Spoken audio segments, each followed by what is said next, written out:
Indian കമ്പനീസിലെ ഈ ക്വാർട്ടറിൽ നല്ല പ്രോഫിറ്റിലാണ്. നിഫ്റ്റി 50യിലെ ടോപ്പ് 50 കമ്പനീസ് ഈ ക്വാർട്ടറിൽ മാത്രം സമ്പാദിച്ചത് 2,37,000 കോടി രൂപയാണ്. ഇത് ആദ്യമായിട്ടല്ല 2 ലക്ഷം കോടിക്ക് മുകളിലേക്ക് പ്രോഫിറ്റ് കമ്പനികൾ ജനറേറ്റ് ചെയ്യും. ഓരോ സെക്ടറിന്റെ കോൺട്രിബ്യൂഷൻ നമുക്ക് പരിശോധിക്കാം.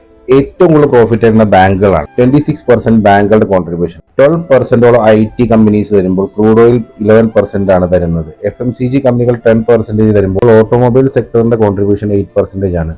പവറിൽ നിന്ന് നമുക്ക് 5% കിട്ടും, ടെലികോം സർവീസിൽ നിന്ന് 5%, എല്ലാം കൂടെ ചേർന്നൊരു 23%. അപ്പൊ സെക്ടറിന്റെ കാര്യം മനസ്സിലായി. അപ്പൊ ഇനി ഏതൊക്കെ കമ്പനികളാണ് ഇൻഡിവിജ്വലി ഏറ്റവും കൂടുതൽ പ്രോഫിറ്റ് ജനറേറ്റ് ചെയ്ത് നമുക്ക് നോക്കാം. ഇതിൽ ഒന്നാമത് ITC ആണ്. 19,727 കോടിയാണ്. SBI തൊട്ട് പിന്നാലെ ഉണ്ട് 19,600 കോടിയുമായി. അതിന് പിന്നെ റിലയൻസ് 19,407 കോടിയുമായി. പിന്നെ നമുക്ക് HDFC ബാങ്ക് 18,835 കോടി. അത് കഴിഞ്ഞ് ICICI ബാങ്ക് 13,502 കോടി രൂപ. അപ്പോൾ പ്രോഫിറ്റും ഉണ്ട്, പൈസയും ഉണ്ട്. ഇത് മുകളിലുള്ള വലിയ വലിയ കമ്പനികൾക്ക് മാത്രമാണോ അതോ താഴെത്തട്ടിലുള്ള ചെറിയ കമ്പനികൾക്കുണ്ടോ? എന്താണ് നിങ്ങളുടെ അഭിപ്രായം എന്ന് കമന്റ് ചെയ്യുക. വീഡിയോ ഇഷ്ടപ്പെട്ടിട്ടുണ്ടെങ്കിൽ ലൈക്ക് ചെയ്യുക. മറ്റൊരു വീഡിയോയുമായി വീണ്ടും കാണാം.